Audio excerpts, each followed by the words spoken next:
Hey Ben. Hey, here we go. Let me get this. All right. How do I sound? Can you hear me okay? Let me get Yeah, I this can right. hear you all right. Cool. I've never done this StreamYard. So yeah, it's actually kind of a cool. I like the way it looks actually. Yeah, it's clean, simple, easy to deal with half the time. Yeah. Yeah. Half the time, the other times it sometimes doesn't work like others. Right. That's awesome. No, it's good. So you are Ben Keech from the Ben Keech Show. Uh, do a little Yes. intro. Tell the viewers who you are. What do you do? What's your story? Yeah. So basically I had to figure out a way to make money, and I knew I loved kids, so I decided to be a teacher and a coach. And so I started kind of going down that road. I've probably coached literally tens of thousands of kids in the Kansas City area. I've probably run more practices and coached more games in the last 20 years than any coach in the Kansas City area. It's not a good thing. Sometimes I was too flipping busy, but that was my life. Mm-hmm. Basketball, baseball, softball, you name it. I was coaching, and but a lot of the most amazing people I've known in my life were from those experiences. Also as a teacher for 14 years, transitioned out of teaching. I had started a lawn and landscape company in Kansas City, and that blew up. I'm actually in the process of selling that because I just don't think I want to cut grass the rest of my life. I'd rather, you Hey, know, cutting grass might it sometimes makes money. no, Different no. type of grass, but it usually Well, works. now that, well, cutting the green stuff and making those little stripes and making those single ladies and those old folks happy. There's a lot of money in it, so Yeah. it's a good career. There's nothing. I didn't really see that being my career, but I'm telling you, it was a good way. It was good. And I've done it since 2007. It's 2000, 24. So I've been doing it for a while. But I want to help men and coach men and relationships and parenting. And I want to get on stages and run a podcast. So there's just some other stuff I want to do with my life. So here Mhm. we are. Yeah. Yeah, no, I completely understand that. What was your ambition? Because technically, you're an entrepreneur in that Yeah. sense of being a law. So, Yeah. what was that ambition behind that? What was like the Um, main key factor for the lawn business? well, the lawn business was honestly, there was an opportunity. I didn't even know how to string up a weed eater when I started, but there was an opportunity, and it was and I was married at the time, and so it enabled her to stay home with the kids, and she didn't have to work Mm. very much. So I was balancing teaching and running a lawn business, but it was purely practical. It was just bring more money into the family to pay the bills, and that was it. um, and it's grown, and it's an industry that's always growing. There's just people don't have time to do all that stuff. So that was I like being my own boss. So there's other little side, I like being in charge and writing my schedule. And sometimes you can do that as a business owner, but sometimes you're kind of a slave to the customer. So it's not always easy. But Mm. yeah. Yeah, that's very true. As you know, I'm a realtor here in Indiana. Right. It becomes a whole different ball game as well when you become independent contractor. You just are a slave to the people, and it's just Yeah. one of those things that we all try to get out of. Well, and from your standpoint, it's all about, networking. Networking's Mhm. huge. So it's about, and in the lawn side, you know, people like you and they trust you, and, you know, they'll do business with you. Oh And yeah, that's you just have to build it up over time. yeah. It does take time. Um, Now you also said you were a teacher, and you see a lot of things going on in this world. Yeah. As a, from a standpoint of trying to teach people, what do you think we should do more differently, starting at both at a young age and in our schools to teach people like, hey, things are going to crap, but this is how you deal with them versus, hey, your feelings are valid. Your feelings only matter. Does that make sense? Yeah. So, I mean, there's a number of things, and I've seen it all having in my time as a teacher. And then I see some of the stuff that things are going through now. I mean, the simple answer, the starting point would be that across, K through 12 and the college education, you need to teach people how to do relationships right. When relationships break down, chaos comes usually after the fact. You have whatever that means, whether I'm not just talking about divorce, I'm just talking about relationships, dealing with people. I mean, like, look at you, look at I, like we're business owners. The relationship side of you and I, like, matters. Like, people. So how do you communicate? How do you look at someone in the eye? How do you shake someone's hands? How do you connect with people? So to me, relationships is that. So that is all through life. Like, kids should be talking in front of classes. Kids should be, simply engaged. Also, I think how to run a business, how to do your taxes, how to understand credit and stocks. So those things for sure. I don't care what your pronoun is. I don't care. You want to be a cat today and you're in 7th grade? Like, no, there's no cats at this flipping school. Like, what's happened is schools are pandering to things that don't matter. It's not, if you want to be a cat at your mommy and daddy's house. But we're not setting up a litter box for you because your feelings are hurt. So there's a lot of like oversensitive stuff that we're trying to, like, we're such a safe space. The world is not a safe space. Oh yeah, very true. The world is not a safe space. How do I make it in the world? I make it in the world through how to have proper and healthy relationships. I make it with my work ethic and wanting to accomplish and be and do something. I don't make it because my 7th grade teacher says that I can piss in the corner because I'm a cat today. Like, what? Like, who's in charge? Anyway. Yeah. No, and I get that. That's some stuff that ends up. I lost a little audio. I don't know if you can hear me, but I don't know if I can hear you. My microphone actually sounds different all of a sudden too. I don't know if it's on. Let me hear it. You hear me now? I don't hear you. No. I don't know. I think I could have. I'm not sure what happened, honestly. I've never had this problem with my. I may have lost. You can hear me? Yeah.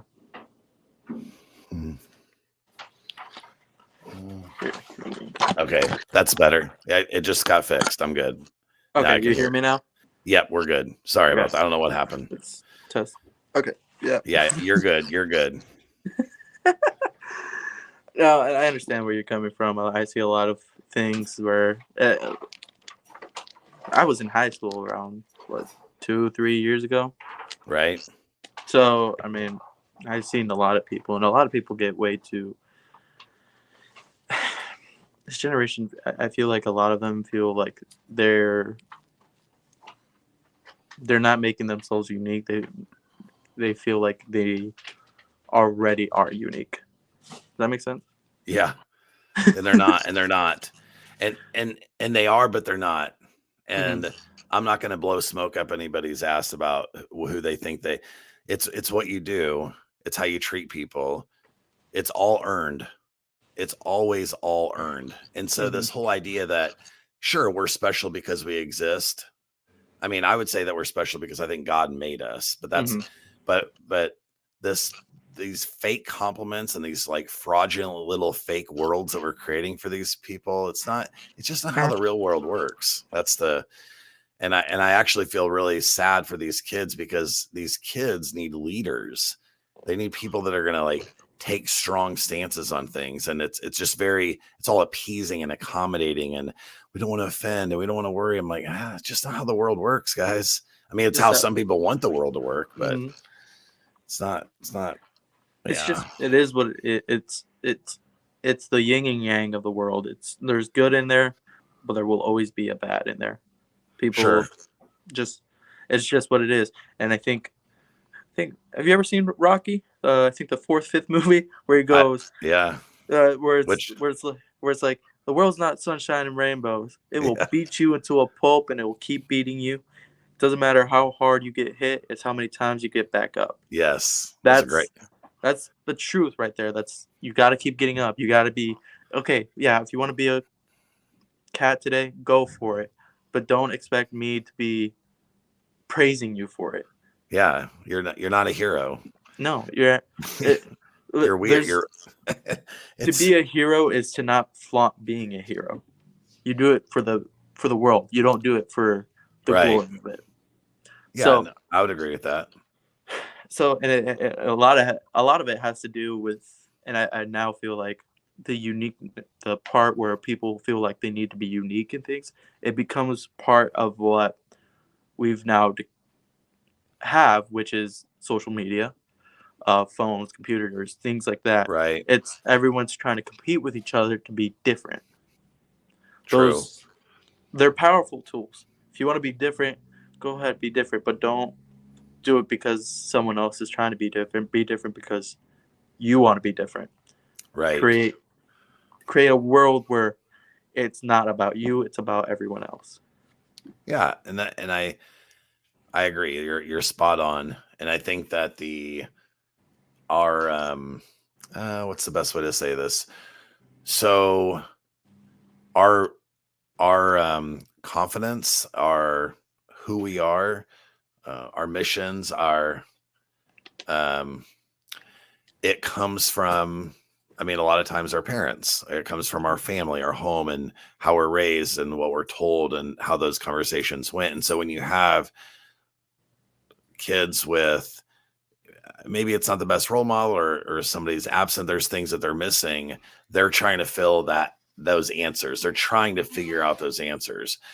So a lot of times when you have somebody that's like, oh no, and this may offend somebody, but no, I'm going to be, 12 years old, but I want to be a girl, or I want to be this, or I want to be like, and there's an identity crisis. And Yep. our identity, I mean, I think comes from God, but our identity also comes from our family and our parents, Mm-hmm. but not everybody has that same thing. So there's a search for identity. It's a crisis.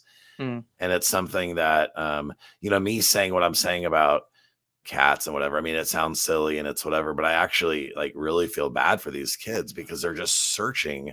They're going to go to any length to try to find who they are. Guess what? They're not going to want to be a cat when they're 25. That's not who they are, but it is still a crisis, and they may still never even find the answer. And so I think it's a very sad place for a person to be in, for sure. Give me a sec. Yeah, I got you.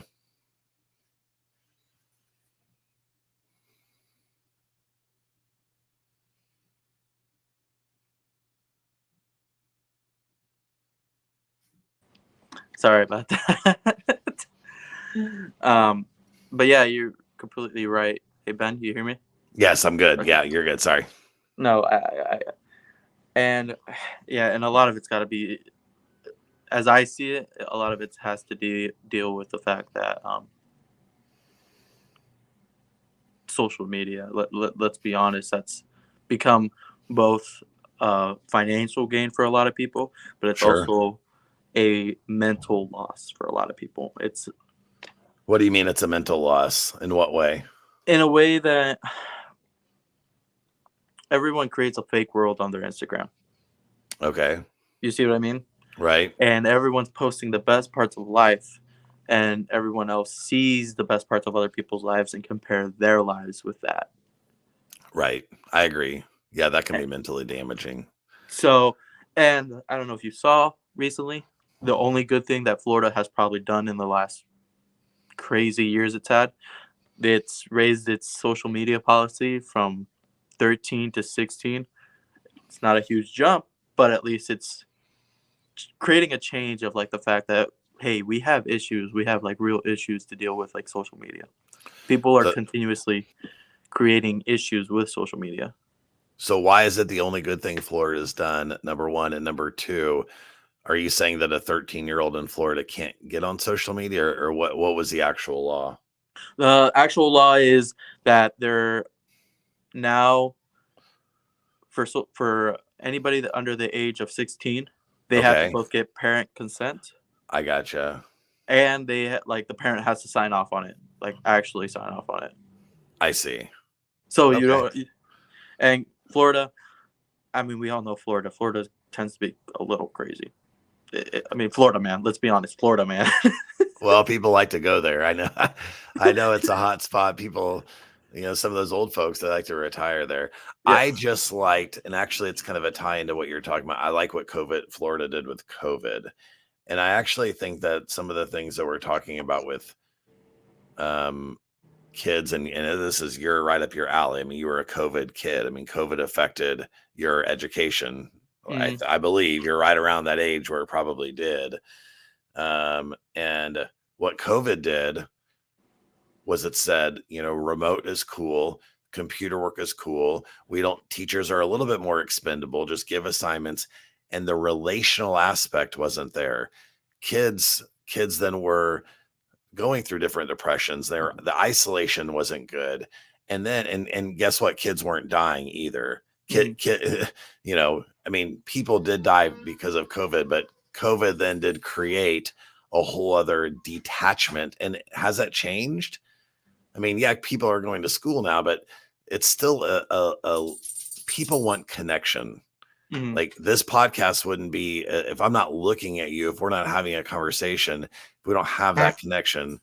Your girlfriend wants to FaceTime with you. She wants to see your face. We want mm. connection.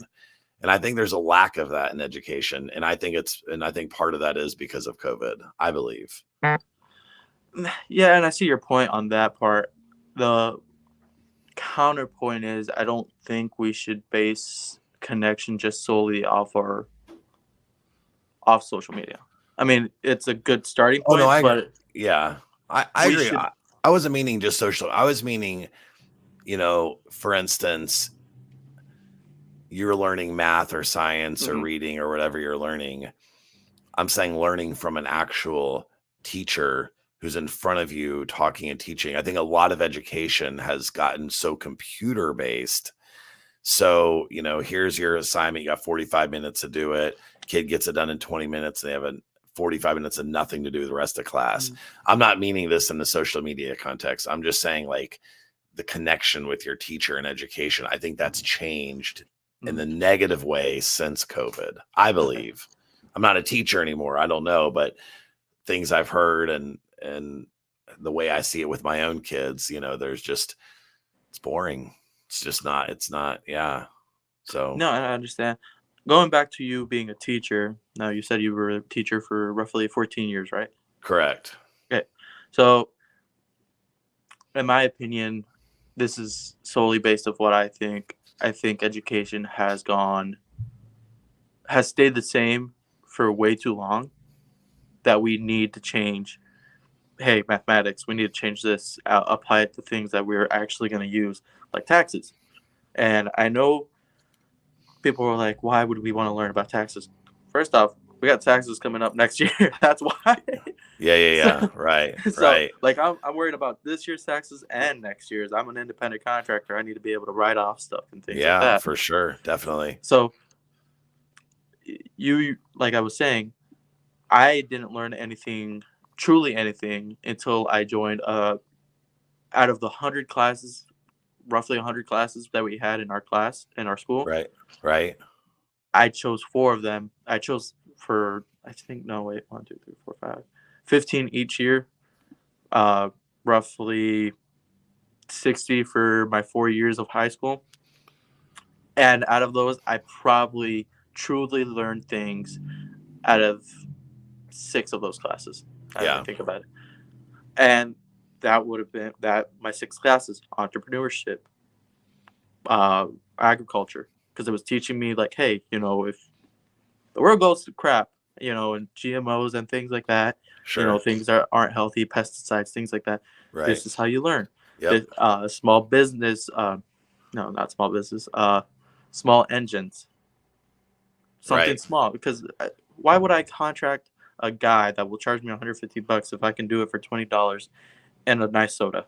right, right, right. Exactly. So I think we need to let go of some things in our education of, and let's be honest, English I mean, we should learn English, but learn to like utilize the tools that we have in front of us. Grammarly will fix my grammar if we have any. You know what I mean? Instead of like attacking people for like, hey, you're out here cheating, you're not doing the actual correct work. Praise the people that are finding ways to like use the tools in an efficient manner. Right, right. I mean, I definitely think education should be overhauled. And I think that a lot of what we're spending our time and what kids are spending their time on is a waste of time, and it's not practical. I want education to be practical. The whole focus of high school is a transition from like a puberty kid to an adult. Like that's what it is, right? So they're growing into being a man or a woman. They're thinking about what they want to do with their life. High school should assist in that. And yes, there's going to be training after high school. It's not the end. You're going to learn to be a plumber. Perhaps you're going to go to college, or maybe not. Or maybe you're ready to go make money and get in the real world right away in sales or something to that nature. But it's not high school is not to get me into Harvard. High school is to prepare you to be the best entrepreneur. If I want to get into Harvard, I can either go into there's things that I can personally do. That's my job. It's not necessarily the school's job solely. I mean, yes, there should be hard classes and we should have places for that type of kid, but most kids aren't Harvard kids and they don't need to be. I'm not a Harvard. We're all going to live our own lives. So yes, everything in high school should be geared around propelling to that next step. I do think English is important. I think reading, grammar, I understand that technology, there's so many shortcuts to that, but I still think that it's important because when I think of English, I think of communication. And I think how people communicate is the most important thing that you can almost get from school. Everything in your life is going to be based around communication. You've got somebody's got a girlfriend and, how do I relate? How do I communicate? Why am I not going to raise all relationship skills, all communication? There's so much I think that's valuable.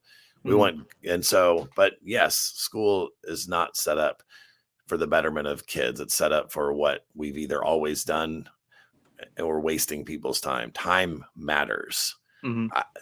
Kids get called out of school all the time, right? It's like, why am I going to go sit around for an hour and a half? The teacher doesn't even have anything planned.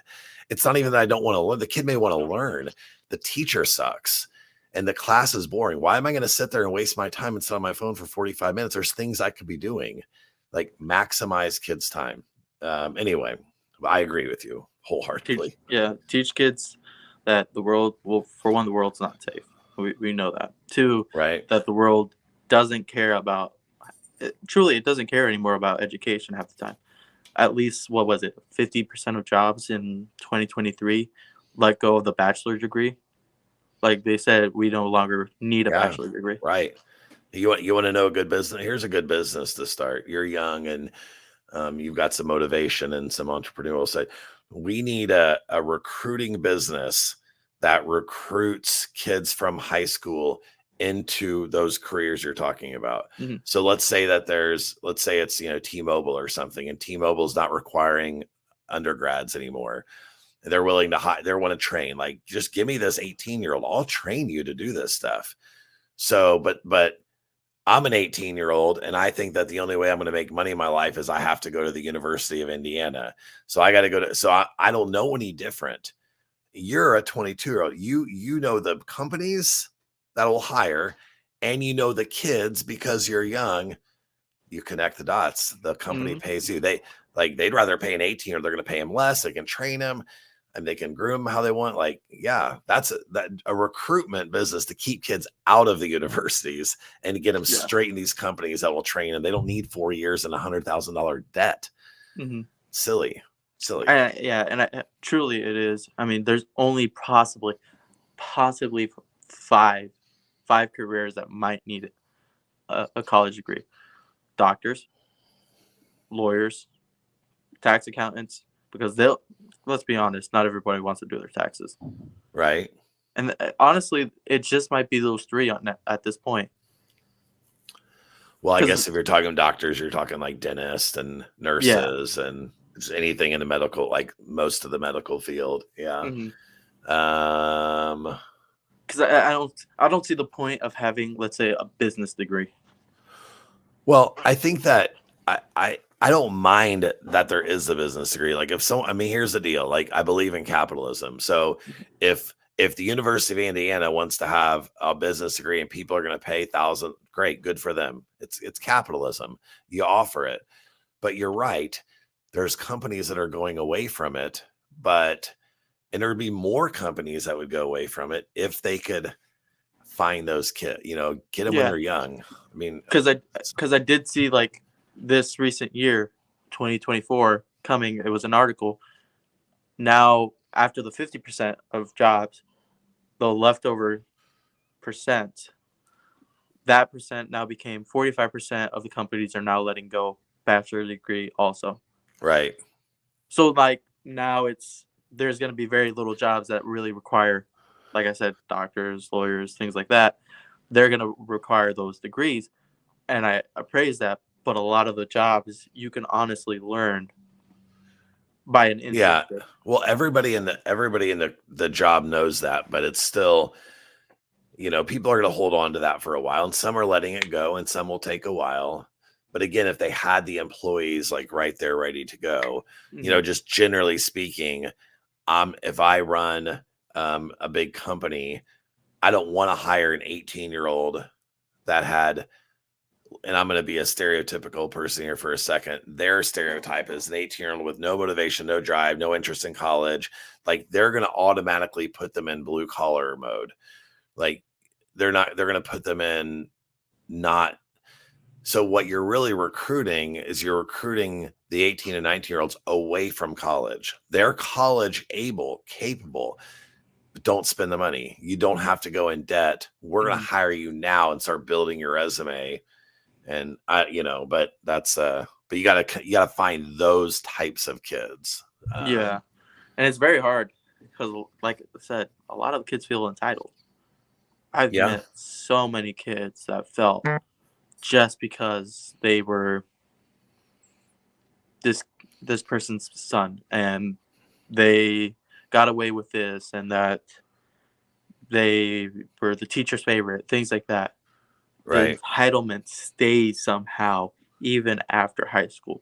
right, And right, then after, let's say, 2 years, that there's somehow the entitlement's still there, but they've been knocked down a peg because the world was like, that doesn't work around here. no, right, right.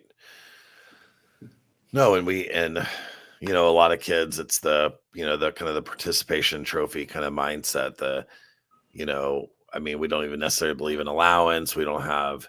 It's just you want kids to feel the real world as soon as possible. Hmm. It doesn't mean that they have to work. It doesn't mean it has to be brutal. And it does, and school is work, by the way. So if you're going to school, that is your job. That's regardless if you like it or not, if it's good or not. Nevertheless, it's the entitlement mindset is there, but it comes from their parents. It doesn't come from them. It comes from their parents. They are taught to be entitled, and you have to break that mindset. I don't. That's why, and I know it's just still a silly example with the little furries at school, or all the millions of safe zone. I know there's bullying, and I know there's real problems in the world, but the bottom line is the teachers, the parents are creating this marshmallow society of just being so super soft, and it's just not good. It's just not how it is. So yeah. I think and yeah, because I have a younger brother who's Yeah. 18, and when he started going into high school, I said, I don't care what the teachers say or anything. If someone throws a punch, you throw back. You don't start the fight, you end the fight. Right. So, like, if they start words, let it brush it off. Who cares? It's just words. Right. It doesn't matter. In 5 years, are you really going to care about the words? Because Right. I also had a talk with one of my friends. Um, I hope he doesn't get mad with me referring to him in this podcast, but he got mad because someone called him fake. Right. And I could tell it hit him a lot harder than it should have. And it probably should have been, because I could see it in his eyes, it hit him a lot harder than it should have. Why? And Why do you think it did? I know this is your friend, so I can answer my own question, but I'll let you answer it if you want to. Why did it hit him harder? I have a feeling that he's got a good heart. Right. He doesn't, he's got a way too, he's got a golden heart. He's got Yeah. a heart he feels like he's been giving enough respect to other people that why all of a sudden these people called him fake out of nowhere. Yeah. Right. He knows it's not true. It's offensive because he feels he's maybe fought to be the opposite of that. Mm-hmm. So there's offense in that. And I think that, and again, I don't know this person, so I don't even want to, like, this will be a wild guess. And if I'm wrong, I'm wrong. But a lot of times when those types of labels hurt and there's a retaliation back, it's because deep down of a lack of, it's not that he doesn't know who he is. I mean, he is who he is, but there's something like if somebody calls me fake, people can say stuff on social media. You make posts, people say stuff. I'm like, okay, like I know who I am. Mm-hmm. Someone calls me fake. I mean, I like it, but words are easier to bounce off when you're stronger. Here's all I'm saying: when you're stronger in who you are and you know it. I'm like, okay, Mm-hmm. it's fine. You can think whatever you want to think. That's fine. Like I'm not whatever, but it doesn't, Yeah, yeah, because I see it like I think it was a little bit of self doubt that, hey, am I really sure. choosing the wrong side? And I'm like, dude, The core need of a man is to know that he is enough. mm-hmm. Everything that a man is kind of measured on is, is he going to make enough? Is he going to provide enough? Is he man enough? So there's always this kind of search for that. And our dads can help us with that. Our own successes can help us with that. But that's what we're looking for. That's what we're trying to figure out. So yeah, that's it's, I mean, it's a sad state because young men, teenage boys don't always they don't know if they're enough. They hope they are, but they really don't know. So those type of things can be pretty hurtful. Yeah, no, it is what it is. And granted, kids fighting tooth and nails to like be that alpha male, that male that the world needs, that he wants to be. Basically, let's say Andrew Tate, fit, Right. wants to make the money. He doesn't care for the women. He cares about providing for his family, because we all know Andrew Tate has a family of his own. Right.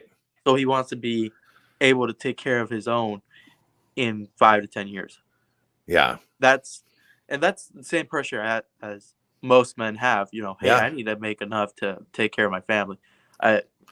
Granted, if it's my wife, it's my wife. If it's my mother, it's my mother. It's my brother, it's my brother. The people that matter. And granted, here's the other thing: family's not always blood. Family's who you make to be family. Yeah, and I get that, and I don't argue that. I think that's definitely true in my own life. I'll also say this: every single person in your life that's not your blood relative, okay, there's going to be a chapter where they're going to end as well most of the time. Mm-hmm. And all I mean by that is your high school friend, your best friend here, like there's a born on date, there's an end date to almost every single person in your life. And it can be sad, it can be for good reasons, it could be relationships, and even your biological family. There's people that just we're done. It's not meant to be. It's and only for a small adventure. The rest so is your own journey. So then on that journey, you need to make all those moments count. So if I have 15 people in my life, 15 people I love, care about, and a year from now, I may not be around any of those 15.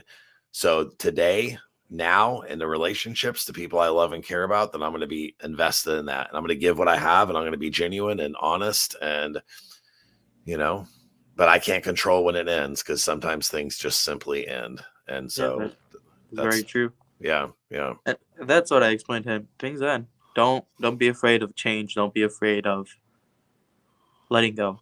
right. Friendships come and go. It's true. It's best friends one day, at the end of the night, it's over. Yeah. No, Pe- totally. I pe- agree. People got their own have their own lives. People have their own motivations behind things. Yep. So I mean, it's part of the process that I think we need to start teaching again.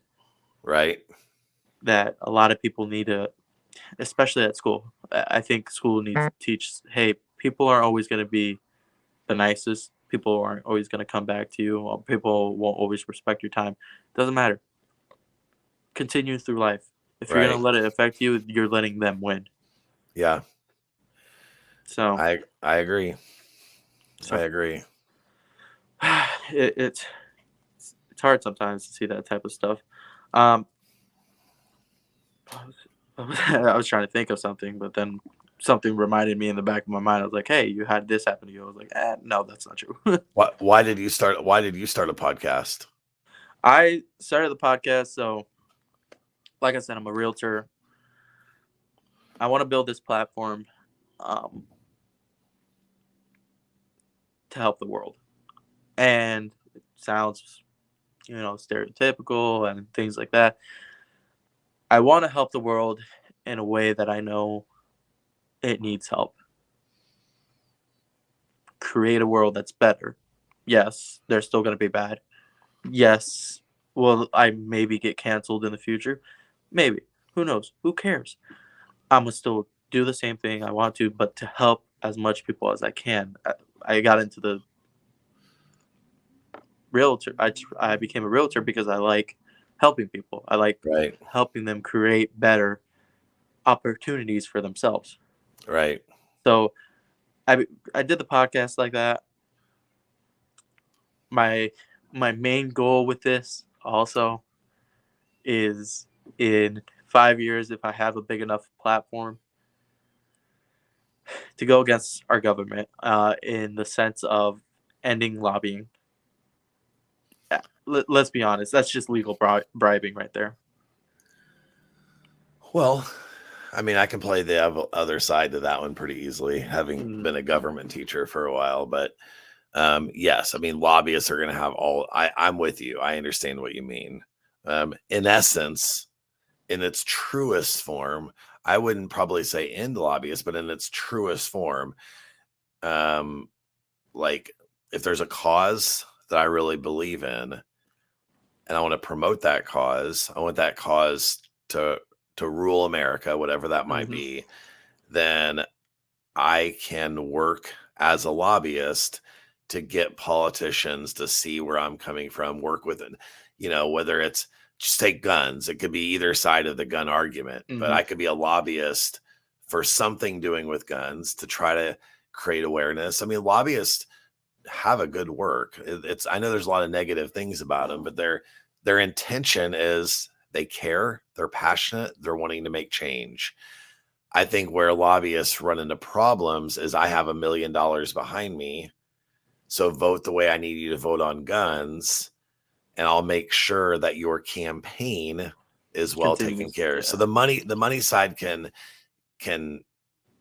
be a negative. But then again, if you're going to run for president someday or senator or anything, you need a lot of money. Yeah. So if I'm a lobbyist, I met you now and we're still friends 20 years from now, and you're like, hey, Ben, remember we did that, all this stuff. And I'm like, I'm like, no, dude, and I'm going to say, so what's your opinion on guns? And then you're going to say, well, I believe this, this, this. I'm like, well, my belief is the opposite. So have a nice day. Or my belief is the same. I'm going to help. I'm going to promote. And I already know you're going to vote for it. So it's not all bribery. Mhm. Bribery would be we have opposite opinions and you change your opinion to get my money. A lobbyist could say, we have the same opinion. I do have this money that you need to win office, and I'm going to come up with you and help promote. And then, yeah, I'm going to write a check and help your campaign out. So it's just there's good and bad, and we don't always know when it's good or bad, but it's not all bad. That's all I'm saying. It's not all bad. Yeah, There's a good I heart understand. behind it. Yeah. Yeah, or at least have at least more restrictions against it, a tighter restriction. Yeah. It's the money side that messes with people. I Yeah, think generally. Yeah. Yeah. it's just yeah the money side of things. I don't like seeing that, as well as I don't know. I feel like we should be going back to the gold standard of money. Okay. If we can keep printing money, what's changing then? The Right. value of money, our money is going down. Right. We're Right. Right. our taxes are going up, our food is going up, our everything's going up. Why are we printing more if the value of money is being diluted? What's Right. really happening right now? So I think we should change a lot of things in that sense, Yeah. as well as I want to teach the world that we shouldn't be worrying about the president who we choose as president. We should be worrying about the senators. Why is that? Senators are the ones that usually typically make the bills. Senators and the members of the Congressmen. House of Rep. Yeah. Yep. Yeah. Right. Right. Right. Those two are the ones that we need to like. All right, who's really for our? Because everyone makes a big deal out of the presidency, which is every 4 years, and I understand. Presidents can veto a bill or continue a bill, but we also need to look at the side of our congressmen and people that are actually doing it for the best interest of the people and not the best interest of publicity. As we can see, a lot of the congressmen, both Republican and Democratic, tend to do it for a more public view than just like to serve the people. Well, I mean, sometimes that's true. And, it's, yeah, I think that, look, the bottom line is that, the state reps and people, the governor, those people in your state and my state, I'm living in Kansas, you're living in Indiana, Congress, the president. I mean, the president becomes president and appoints thousands of positions, and they're appointing people that think, act like they do. So the bottom line is we need to be involved in all levels of government because they all affect us different ways. Oh yeah, very true. And yeah, so Yeah, that is very true. Jesus. Yeah, but yeah, and I mean, there's things that are just I've seen so much both in our school and like small town politics. I'm just like, what? Like, what's the point? Why are you?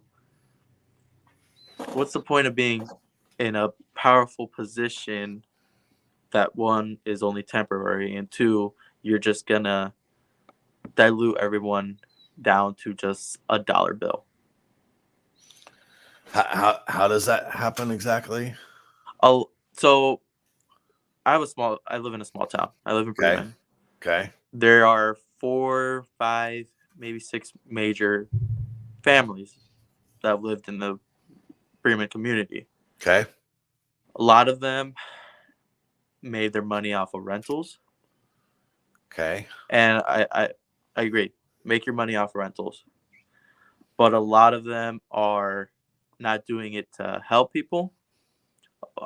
They're more doing it to squeeze as much cash as they can, in the sense that they take advantage. My town has a lot of immigrants coming by, Right. so they come by and they say, "Hey, hey, we need a place to rent. Can't do traditional renting. Can't do a loan. I just started my job. Blah blah blah. This and that." They see it as a quick cash grab. Right. Quick. And I've seen a 3-bedroom, 1-bath house, and the person tells me, "Yeah, I'm getting charged $1,700." Right. And I'm like, the area is usually rented around between 1,200 to 1,300 at Right. least between that. Right. How are people gonna be like? How do they expect them, especially with what's going on with like our jobs being everywhere. Some of the jobs are stabilizing, and other jobs they're disappearing because not enough money's going around the world to support their industry anymore. RV factories are closing down, or they're laying off for 3 months, 2 weeks, whatever it is. And apologies. And a lot of them, those people that are, renting out or have most of the assets in Bremen, also push or on the board of directors for a lot of the town stuff, and they're like, we don't want to expand Bremen. We don't want to bring more housing. We don't want to bring new improvements to the town. We Right. don't need it. Why would we allow this when everything's okay? This would just bring more stuff into issues. And I understand the point of issues, or if you keep expanding, potentially more people come and the wrong people might come, of sense of maybe criminals trying to take over the world, I guess. So I understand that part, I That's why guess. we have that's why we have jail, right? Yeah. But I don't understand the part where they're like, we don't want to expand just because we don't want to. But it's mostly because they have such a tight hold on everything that, like, they're making so much money off of the things, they don't want to lose that. And I understand that part. I just think, Well, I don't think they're in danger of losing it. I just think that, I mean, there's two situations here.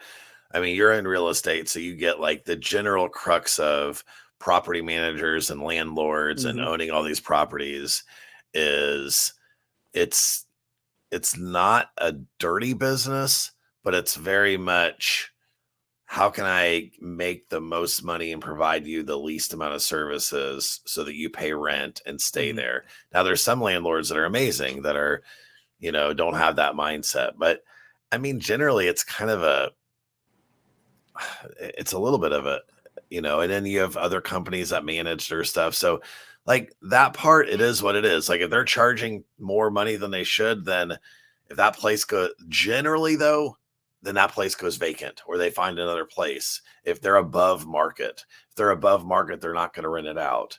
So they're losing money every single day. So I mean, I'd like to think that the market generally is going to govern that. But when you have these small towns or even big cities, I mean, heck, I just watched a Netflix thing on the with the one of the mob bosses that got taken down in the late 80s, early 90s. But I mean, everywhere there can be power control, money, corruption. mm, But it's up to us as individuals to do what we need to do, for you to sell what you need to sell, to make what you need to make, so that you are in control as much as possible of your own destiny, yeah, and that people don't have that power over you. yeah, and I'm so grateful some of the people that are on the board of Bremen were able to finally push for, hey, we need to expand Right. housing. Right. I think they just bought a 1.2 million property just so that they can tear it down and put housing up. Right. That Yeah. housing opens up a lot of opportunities for, and if they buy it, fine, yeah, but it opens opportunities for the people that can't generally find a house in that area. It's And so, every single business in your town wants that, because more people, more money. They're buying more tennis shoes. They're buying more potato chips. They're going out to eat at restaurants. Like they're spending money and helping those businesses grow and thrive. And that's what all towns need. You need people to spend money. yeah. So you got to get them there, or they're going to go somewhere else and they're going to spend their money. I don't care if they're poor or not. Everybody spends money. Mhm. Everybody buys cell phones and tennis shoes and cars, even generally. So you got to keep that money in your town if you want it to Right. grow. Yeah, it needs to stay. I think I'm finally like seeing more things happen Right. that benefit the community, Right. as it should be. It should be to benefit the community, not to like throw away the community. No, I don't know if you ever. Yeah, you're seeing 100. other people talk about how if who was it? There was a big motivational speaker. He said, "If you're not helping the community, you're out of the community. If you're destroying the community from inside, from what you've done, you need to be out of the community." And not in a sense of like kicking them out of the town, Right. out of like the group, Right. out of the group. If you're causing the issues, you need to be out. Yeah. Yeah. I mean, again, ideally, there's things in place there's checks and balances in place so that you don't have, a one man, a small group of people, profiting or corrupting the town from the inside out for their own financial gain. Like, there's not going to be monopolies. There's going to be, if someone wants to build housing, let them build development. And again, you're helping a community if you're spending money in your community. Mm-hmm. Money matters. Every single dollar you spend is helping someone else have a job. Yeah, taxes, utility bills, Well, things like that. well, yeah. I mean, the taxes again. I don't know if there's 5 businesses in your town. There's a liquor store. There's a clothing store. There's a couple restaurants. There's gas stations. So the bottom line is, if I live in your town and I'm spending money in those places, the people that work there have jobs because I'm spending money. Mm-hmm. That's capitalism. The government coming in and taking money out of my pocket means I can't spend as much at your business. So we don't want that's the corruption of the government. And what the government does that's corrupt is that it's all a bribery scam. They're promising, we're going to give you this, vote for us. We're going to give you this, vote for us. We're going to take care of you. You can't do it yourself. And we're going to take other people's money that work hard for it to do that. Yeah. I mean, what type of corruption is that? Yeah. The government needs to be diminished, be reduced as much as possible. And because the government is not what we know as the government. The government is the people. We've forgotten that we are the government. The people are the government. True. We the that people. We've fought for no taxation. That we've fought for actual freedoms of life. For things that truly matter. That I don't know if you've ever seen the Newsroom. It's a TV show that I forgot his name. But I've not seen it, but I've heard of it. So he talks about that we fought, like it's about a newscaster that talks about I think it was like talks to a bunch of college students. Right. Goes, we're not the best country anymore. Not anymore. And this was set back for a while. I know what you're talking about. I've seen that clip. I know what you're talking about. Yeah. We no longer fight for the freedom of people. We no longer help people. We care more for ourselves. Like he makes it. Yeah, it's powerful. I agree with a lot of what was. I didn't agree with everything that clip said, but that would be a whole other podcast episode. That would actually be an interesting podcast episode just to talk about that clip. Yeah, there's so much good stuff in it. But there's stuff to debate and discuss too. It's not, but it's a great clip. It's a great clip. Yeah. Yeah, and that's one of the things that clicked into me because I started watching that show. I was like, what is that clip I keep seeing on social media, this and that. Right. So I'm like, Jesus, he's at a point that like a lot of people no longer help each other.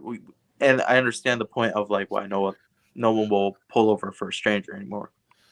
Crazy people sometimes. Let's be honest. There are crazy people out there. Right. So, but me and my mom, we pulled over for a couple that was coming from the food bank, and they had to walk about 1.5 miles. Right. And there was a bunch of people. We pulled over for this couple. We're like, hey, we'll take you to the thing. They ended up at a hotel. They said it was, I think, at like December, start of January. We pulled over for them because it's cold out there. Right. Who's gonna want to walk in that cold? It Right. is freezing out there. It was like 20 degrees. I'm like, Mom, just pulled over. Like, if we get robbed, we get robbed. Who cares? But like, I'm not letting them. Right. So like, if we get robbed, we'll just say we have nothing because we have nothing, man. Like, you, Right. what Right. do you want? The car? The car is rusted up. You want? Right. so, so I'm like, it's just we need to start like implementing different things in our society. That's for sure. Just goes back to, and it goes back to the home, and it goes back to education, Hmm. and what we're wanting to, what the messages need to be, and to make society an actual better society. Not to try to convince kids who to vote for, not to try to convince kids what causes matter, like real life stuff, And like not identify as a like for your politics. Yeah. That's I think that has now become more of a generation, more of a thing for my generation. Right. Is we identify as a side of politics. We like a lot of them now tend to be like, oh, I'm conservative, I'm a liberal, I'm a Republican. Cool. I don't care who you vote for. I want to know who you are. Well, the difference is, yeah, so there's two. That's an interesting statement. I would tell you that I think that people have been identifying Republican, Democrat, conservative, liberal for a long, long time.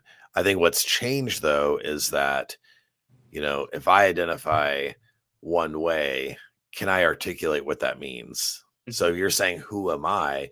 I'll tell you who I am. And I don't have to use any of the political words because I know who that is. So can kids do that? Can people do that?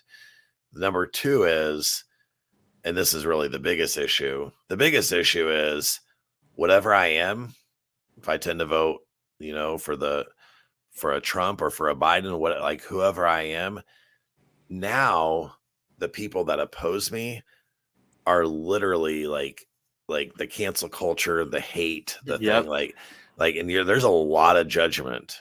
And I've explained to people numerous times, like why I voted, who I voted for. Here's the reasons. Here's the logic. And, people don't want to hear it. Like, it's just, and that's the sad part. That's what I don't like. Yeah.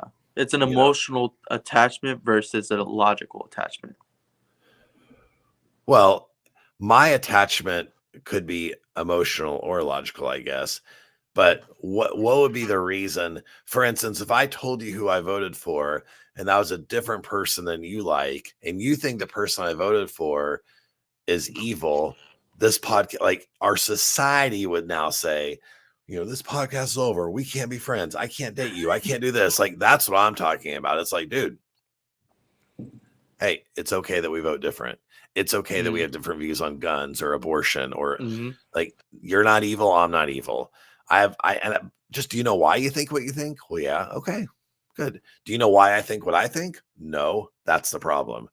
Yep. I could be on any podcast in the country and you could say, tell me why abortion is great. And I would tell you that, and you could think, oh my gosh, this guy argues for abortion better than a Planned Parenthood president could. It's like, yeah, because I understand the issue. My opinion is a different story, but I can argue I can do that. And that's what kids need to have. I need to know, what's your opinion on immigration? Okay, I'll tell you all the sides of immigration, and you're not going to know my opinion, but I know the positions. I can tell you my opinion. I'm not afraid of my opinion. Don't cancel me because of my opinion. But can we argue the both sides? And unfortunately, a lot of times people just can't, and they don't have any desire to. No, That's the sad, and that's a younger generation thing, I think. Yeah, it is a younger generation thing because a lot of them, shoot, in my high school even, I said, Jesus, I feel like Trump would be a better president. It was a lot of them agreed with me because some of them were Republicans, and a lot of them disagreed with me because they said Trump's a racist because he said this and this. I don't care. The man is a businessman, not a politician. Right. Let's test it out. If it doesn't work, at least we know not to vote for the guy that ended up. You know what I Right. mean? Right. Right. So, Right. No, I'm with you. so Right. like, it's not like I'm like, oh, we don't need a. People were like, oh, it's because you don't support women. No, it's because I don't care. I don't want to see a politician on the pedestal. I want to see something different. Right. I want to see, and I mean, anybody can technically be a politician, but I want to see someone that's coming from a standpoint of, okay, business. All right, that Right. doesn't work. Hospitality, something different. Someone that worked with the people Right. and started from nothing, which we all know that one small loan of $1 million is nothing. But yeah, it's Yeah. nothing, right? Right. Right. Right. Right. So, but like I want to see like, are there better avenues? Are there better ways to deal with politics that don't associate you with politics? Well, I just think it's quit getting butt hurt. Like, I Mm, mean, it maybe, or maybe that can happen. Maybe it can't. But at the end of the day, like, just take a deep breath. You're not that important.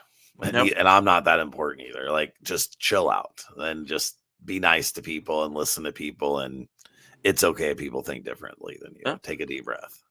Be willing to play devil's advocate. Be willing to play, both sides, see both sides. Be willing to Right.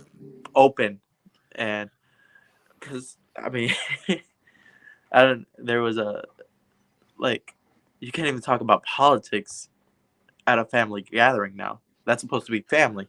Oh man. Yeah. No, families are divided. Neighborhoods are divided. Um, we got a town here in the Kansas City area that basically they started creating these yard signs during political time that said the name. I'm not going to give the town credit because I don't, but it says the name of the town and it says believes. Okay. And then it starts taking these political stances and they're selling these. I'm like, wait a second. Like, it's one thing if you say, I believe you're taking, like, who are you to say that if I live in your town, I have to believe? I don't believe in all of these things. Mm-hmm. But it's oh my gosh, it's just silly, silly, silly. Yeah. Silly, and it's just America was founded to be. We are the boiling pot. We're the. Yeah. I think it was the cauldron. It Melting was, pot. Yeah, yeah, yeah, the yeah. melting pot. We're supposed to have different views. We're the area where we all connect. Where in most third worlds, you can't even connect. You Right. People, if you can't have freedom of speech. North Korea, no freedom of speech. Like, you can't speak against the government. You can't criticize the government. Things like that. Right. Right. Uh, I want to say, in certain parts of Africa, there are still sex trades going on, slave trades going on Oh yeah, within. there's horrendous things going on all across the world related to sex trafficking, actual like slave and owning people, and yeah, there's all sorts of horrors. And what a lot of people forget in terms of, the what is the greatness of America. I know in that video we were talking about America is not in their ranking. So what is the greatness of America? What does that mean? What does that look like? The greatness of America is that we are the one nation, have consistently been the one nation where people of all walks of life, all across the world, have wanted to come and live. I mean, and set up their shop here. It doesn't matter if we're talking about from Russia or Japan or Colombia. It doesn't matter. People want it. And so that's the whole melting pot idea. And but the point is that we created a society that economically people could support their families. People had the freedom to live their lives. And in that video you're talking about, they were kind of attacking this, but what he didn't mention is that we started it. We started this level of freedom and this level of opportunity. We were a social experiment, and we were an experiment that went amazing. And there's things we learned and tweaked, and America wasn't a perfect country, far from it, but everybody wanted to come here and they still do.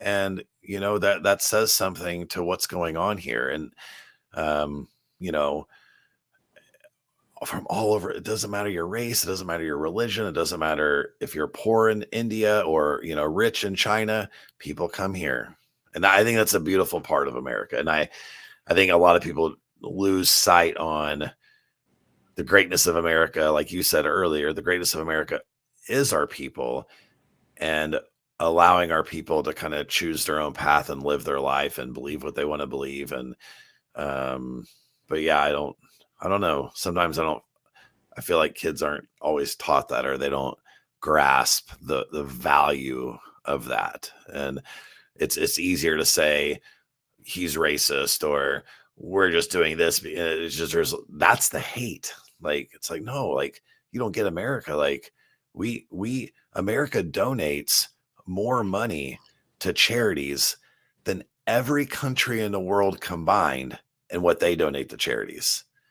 Like, we're not a bad, like, that's like, think about that first. So before we want to, you know, rip on America for this or that and our own, we have problems that, do we talk about the greatness, or do we just talk about what sounds like a good headline about, you know, just how horrible or racist or evil or whatever? It's like, America's a lot of things, good and bad. Mhm. It's good if you know all of them, not just, you know, that Christopher Columbus wasn't the best guy in the world. Like, he also did some pretty good things. Like, we can teach good and bad in everything, because there is good and bad in everything. Mhm. But today And it's not just, to like yeah. and not to like cancel things. Like it's part of So our history. yeah, it's freedom of speech. It's part of our history, right? Like, Like that's the wuss. We're wusses. We're soft. You don't even can't. I can hear it. It can offend me. I can flip and open up my phone and see all kinds of horrific things on my phone, but I just can choose to look at it or not look at it. Yeah, canceling is horrible, because canceling goes against the core freedom of speech, and people get to express themselves. yeah, because people like they were trying to cancel what was it? R.J. Rowling, I think it was. Oh, the writer, Yeah, because for Harry Potter. yeah, because she had, It's I think it's a being she. transphobic or something. Yeah. Oh, and again, what's transphobic mean? Like, think about what that, people don't even know how to use words. Transphobic. I'm afraid of someone. I'm not afraid. I promise you, I'm not afraid. Mm. And somebody that's transgender, we can come eat dinner. We can go grab a drink. Like, I'll hire you. Like, I'm not, but if I don't think that a 15-year-old should be allowed to get a sex change, guess what? Now I'm transphobic. Really? No, it's actually, I think it's being smart. I think it's actually it's child abuse to have young children getting sex changes. That's child abuse. I So you think can say it's I'm trans, yeah. but I'm going to be called transphobic.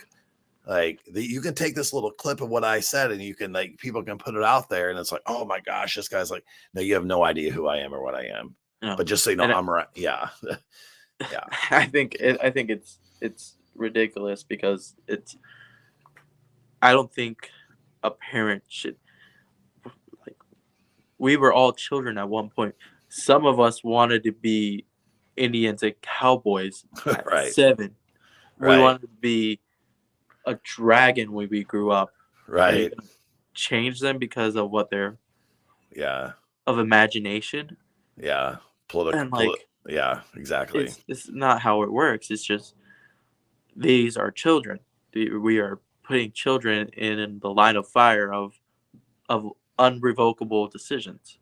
They were giving them puberty blockers. And guess what? It's not even just that we're doing things like that, but the the um the healthcare industry is teaching future healthcare workers to do this, to believe this. This isn't just, this is bigger than just you know, a few crazy folks. Like, this is coming from the core of education, the core of healthcare, how we handle this type of issue, and what's being taught to nursing students or future doctors. Like, they're being taught, are puberty blockers harmful? Well, it doesn't really matter if it's harmful. It's more about, oh, well, you're not going to answer my question. But no, this is actually these are the things that are literally happening in our schools, and it makes no sense. And it's Mhm. happening and people don't realize how aggressively it's actually taking place. Yeah. It's yeah. And I think You're like we should not allow any of that stuff until they're even 18, maybe not even 18 till 20. Right. Well, I would be okay with that. I would push that date to 21, like drinking out. Here's the bottom line. If you're an adult, I generally would say you can do what you want. So Hmm. if you want to go, if you Hmm. want to go cut off body parts and add new ones and do these things, and cool, that's fine. Hmm. Like, yeah, I mean, you want to get a tattoo, get a tattoo. I mean, that's your life at that point. You have to live with the good or the bad of whatever that is. But as a child, that child No, does not know. heck no, No, heck and no. I've seen people. I've seen there was a documentary. This guy does a documentary, and he talks with a transgender that had her surgery when she was like 16, 17, and this her pronouns. Her pronouns are her, she, because that's what she transitioned to. And she regrets the decision because one, she can't have kids. Yeah, Two, there was a lot of complications right. that are there's like she said, there's 60% high of complications as well as constant treatment for those issues. There, Yeah, there there's issues yeah, and risks, and she didn't understand that until it was very too late. right. And she's like, if I could go back and take it back, I would. And it's just there's certain risks that the medical part of things, a lot of them has been like reduced. Well, they're being forced. I mean, whether they even agree with what they do half the time or not, the political pressure to do these sorts of things is what's ruling the day. And that's where, I mean, an interesting like title, where are the actual leaders who are standing up to these people? So and this example may not be a good one and people may not agree with it, but I can look at Donald Trump and I could say, goodness, dude, like these 8 things you shouldn't have said. I disagree with this or whatever. The reason why people identify with him and like him, whether people like it this or not, is because he has the balls to stand up to folks and just say it. And Hmm. he doesn't care. And that's a lost art. And Yep. and and I don't like always the way he does it. I think he could do it in a different way. And I don't I have all sorts of different issues with him. I think he's a narcissist. I think I hope he's not racist. I don't think he is, but I mean, I know he says things. I'm like, dude, don't say that. But in politics, especially with all these little vanilla cupcake, little afraid of what their voters are going to think, afraid to stand up for anything. Like, so Donald Trump was like, wow, this is different. Hmm. And that's why people are loyal to him. Yeah. Like it or not, that's why. And the way I think it was Dave Chappelle when he did his SNL stand up, he goes, "You know why people liked him? Because he was an honest liar." Yeah. He goes, "If Yeah. you don't like the way I'm," because it was during a debate. He repeats the debate that he had with Hillary. Him and Trump had a debate, and it was like, "If you don't like what I'm doing with my taxes, why haven't you got rid of it yet?" Right. Because your benefactors are using the same tax loopholes that I am. Right. Yeah. I was Yeah. like, God damn, man. Out here. Right. Honest and truthful. Best art though, he is very good at denying certain things sometimes. He's good. He tricks Oh you that yeah. has sometimes. I never said that. No, no, no. They said it. I was like, oh my God, I almost believe you. I Right. was like, Right. you almost got me Yeah. there. No, I hear you. No, I get it. Yeah, you're right. Yeah. So, no, I appreciate your time, man. Yeah, it's been This fun. is the end of it. I appreciate it. And yeah, I hope Yeah. We'll do it I'll, again sometime. yep, and I'll send you the video here soon. All right. Perfect. I appreciate it. It's awesome. Talk to you soon. Bye. All right. Thanks. Bye.